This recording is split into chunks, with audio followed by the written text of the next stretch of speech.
ายดีมีกับพามาเกเรเนาะตัวนี้ตัวนี้จะเป็นหัวบดซอบเซ้งทัวสิงคโปร์ตัวนี้เป็นหัวบดซอบเซ้งทัวสิงคโปร์นะซึ่งตัวนี้เป็นหัวบดซอบเซ้งเก่งเขาหาจงเกสมพุนเอกกำลัง3บัวหา4เอกกำลัง2บัวหา2เอ็ดลบ8ส่วนหาเอกกำลัง2บัวหา2เอ็ดลบ3เท่ากับ2เอ็ดกำลัง3บัวหาเอ็ดกำลัง2บัวหา4เอ็ดกำลัง4เอ็ดส่วนหา2เอ็ดกำลัง2บัวบัวเอ็ดบวก1เนาะตัวนี้ก่อนที่ว่าเขาจะเกแล้วตัวนี้เขาต้องไปซักเกมตัวนี้เขาต้องเงยคือตัวนี้เขาเกเนาะเป็นบทเกแบบนี้เขาต้องสังเกตดูว่าจะส่งตัวนี้จะส่งตัวนี้นี่เขาต้องสังเกตดูว่าส่งตัวนี้ต้องมีตัวที่ว่าเป็นเงื่อนไขที่บอกเขาพูดว่าตัวนี้จะบทโจทย์จะบทโจทย์ตัวที่ว่าเป็นเงื่อนไขของนี้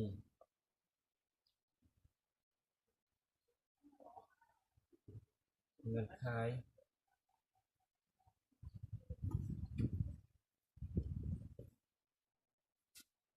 x กำลัง2บวก2x ลบ3ต่างกับ0ตัวนี้จะเป็นเงื่อนไขที่บอกเขาบอกว่าค่าที่บอกกำหนดเนาะว่าเป็นค่าใดนี้เขาสังเกตเบื้องตัวนี้ว่าเขาเนี่ยเป็นสุดคนจะได้เป็น x บวกเขา x ลบ1คนเขา x บวก3เท่ากับ0ส่ว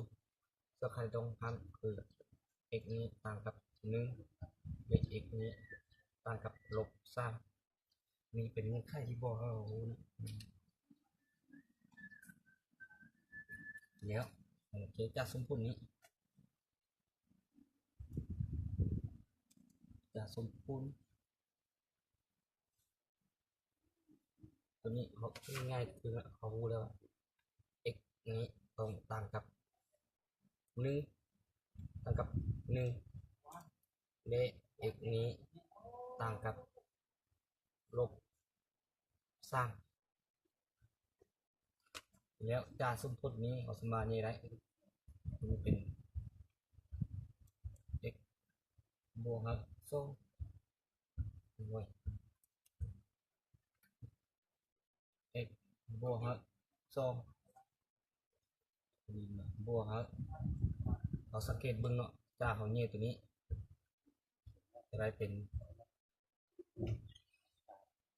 x ลบ2ส่วนx กำลัง2บวก2x ลบ3เท่ากับ x บวกกับ2มาบวกx ลบ2ส่วน2x กำลัง2บวกx บวก1เดี๋ยวนี้เขาพร้อมย้ายตัวนี้มาหรือว่าจะขัดกันหมดไปก็ได้เพราะว่าเขาย้ายมาเนี่ยตัวนี้มาจะเป็นอะไรเป็นทลบแล้ว x บวก2ลบ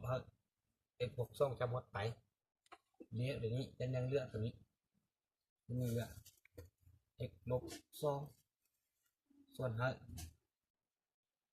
x กำลัง2บวก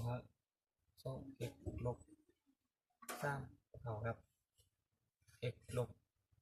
2ส่วน2x กำลัง2บวกx บวก1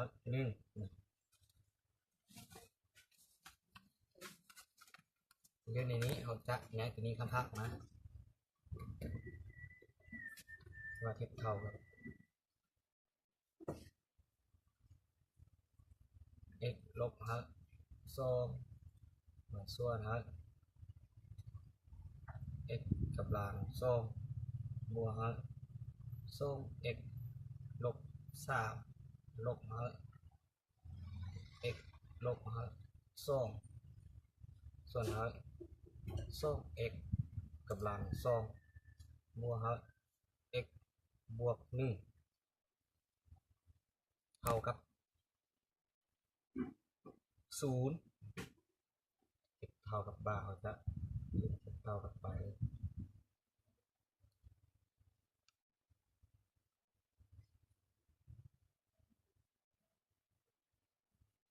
เขาสังเกตเบื้องตัวนี้เนาะมี x ลบ2แล้วก็ตัวนี้มี x ลบ2เขา x ลบ2ออกเป็นส่วนคูณคือมันจะได้เป็น x ลบฮะ2มาคูณฮะ1ส่วนฮะ x กำลัง2บวกฮะ2x ลบฮะ3มาลบฮะ1ส่วนฮะ2x กำลัง2บวกฮะ x บวกฮะ1 nhưng mà cho nó chơi cũng mua kia nè แล้ววันนี้เขามาเกะส่งสุดคนนี้เขาวางคือ a คูณ b เท่ากับมียังมีเท่ากับ0แล้วมาบาง a คูณ b a เท่ากับ0 b เท่ากับ0อย่างนี้ a เท่ากับ x ลบ2แล้วก็ b เท่ากับ1ส่วนฮะ x กำลัง2บวกฮะ 2x ลบ3ลบฮะ1ส่วนฮะ2x กำลัง2บวก x บวก1เท่ากับ0วางตัวนี้เป็น a ตัวนี้เป็น b นี่เอาวาง a เท่ากับ x ลบ2เลข b เท่ากับ1ส่วนฮะ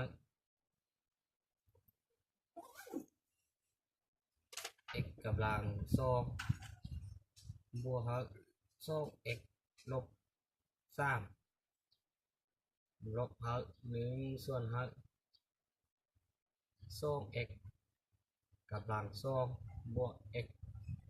บวกกับ1เดี๋ยวนี้เขาได้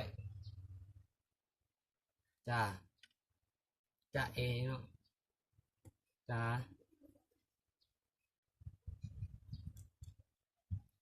x ลบ2นี้เท่ากับ0แล้วเขาทอนค่าของ x นี้เท่ากับ2ทีนี้ x เท่ากับ2แล้วโอเคตัวนี้เนาะจ้าตัวนี้จ้า1ส่วนฮะ x กำลัง2บวกฮะ2x ลบ3ลบฮะ1ส่วนฮะ2x กำลัง2บวกฮะ x บวกฮะ1เท่ากับ0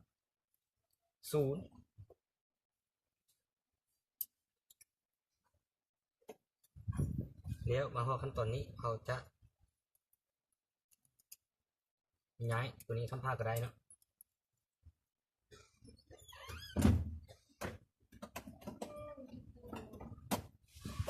ได้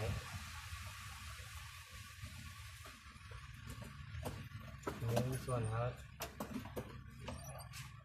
2x กำลัง2บวกฮะx x กำลัง2บวกฮะ2x ลบ3เท่ากับว่าเอาจะย้ายตัวนี้คำภาคเนาะ1ส่วนฮะตัวนี้1ส่วนฮะ2x กำลัง2บวกฮะ x บวกฮะ1อะไรคำภาคเลยวันนี้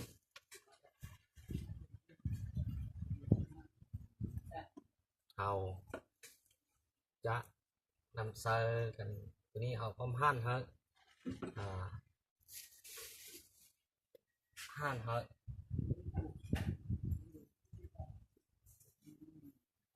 1ส่วนฮะเอาพร้อม พร้อมคูณเฮานี่นะนี่เฮาพร้อมคูณเฮา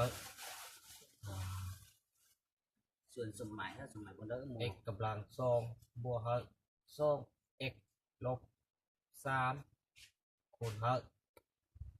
สอง x กำลังสองบวกเฮา x บวกเฮาหนึ่งเฮาพร้อม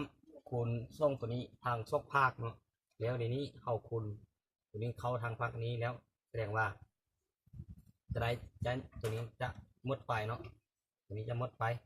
แล้วจะยังเหลือสอง x กำลังสองบวกเฮา x บวกเฮาหนึ่งเท่ากับเนี่ยตัวนี้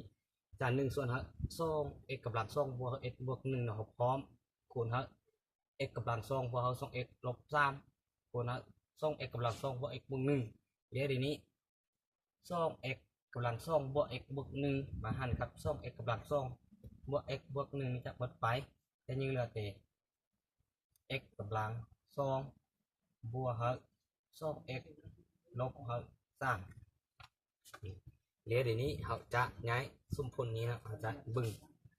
ตามสมพลขึ้นส่งแล้วเขาจะสังเกตบึงเขาตรงย้ายตัวเลขที่ว่าเป็นเอกลักษณ์คำพากเลยตัวรับคำพากเนาะนี่เขาจะมันตกอยู่นะพุ่มพากอีกอันโค้งกันซักอันเดนต้าหรือว่ากันเนี่ยเป็นสุดคูณแล้วสมพลขั้นส่งนี่จะได้เป็นเขาย้ายตัวนี้คำพากมาจะได้เป็นสอง x กำลังสองบวกเฮา x บวกเฮาหนึ่งลบเฮา x กำลังสองลบเฮาสอง x บวกเฮาสามเท่ากับศูนย์แล้วเดี๋ยวนี้สอง x กำลังสองลบเฮา x กำลังสองยังเหลือ x กำลังสองลบบวก x ลบเฮาสอง x ยังเหลือลบ x บวกหนึ่งบวกสามเป็นบวกเฮาสี่เท่ากับศูนย์แล้วเขามาสังเกตเบิ้งตัวนี้เขาสามารถนำใช้เรนตาได้บอหรือว่ากันนี่ซุนคุณได้บอถ้าว่าเขานำใช้กันนี่ซุนคุณจะไรนะว่าตัวนี้เป็นเอกกับส่งลบเฮา x บวกเฮาสี่ตัวนี้ถ้าว่าเขาเนี่ยเป็นซุนคุณจะบอไรว่าตัวนี้เขาได้เนาะอย่าง x นี้ลบเฮา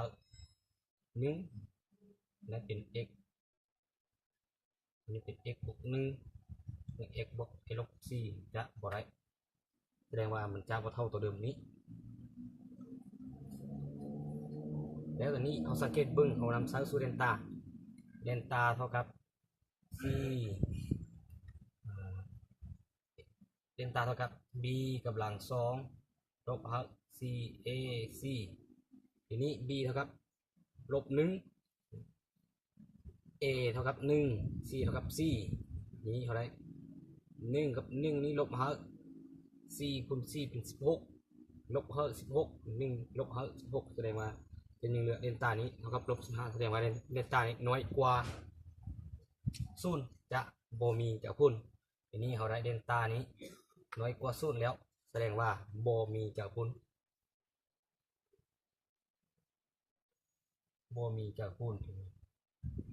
เราจะนำจริงแล้วเขามาสังเกตเบิ้งตัวนี้ตัวที่มีจะพุ่นเนาะคือ x เท่ากับ2คือเจ้าพุ่น x เท่ากับ2นี้จะเป็นเจ้าพุ่นที่ว่าตอบสนองตามสมพุ่นตัวนี้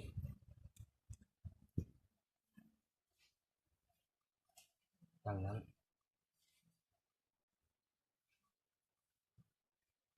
s นี้เท่ากับ2ตัวนี้2นี้จะเป็นเจ้าพุ่นโค้งสมพุ่นตัวนี้ว่าตัวนี้เฮาแก้แล้วเดนต้าน้อยกว่า0แสดงว่าบ่มีเจ้าพุ่น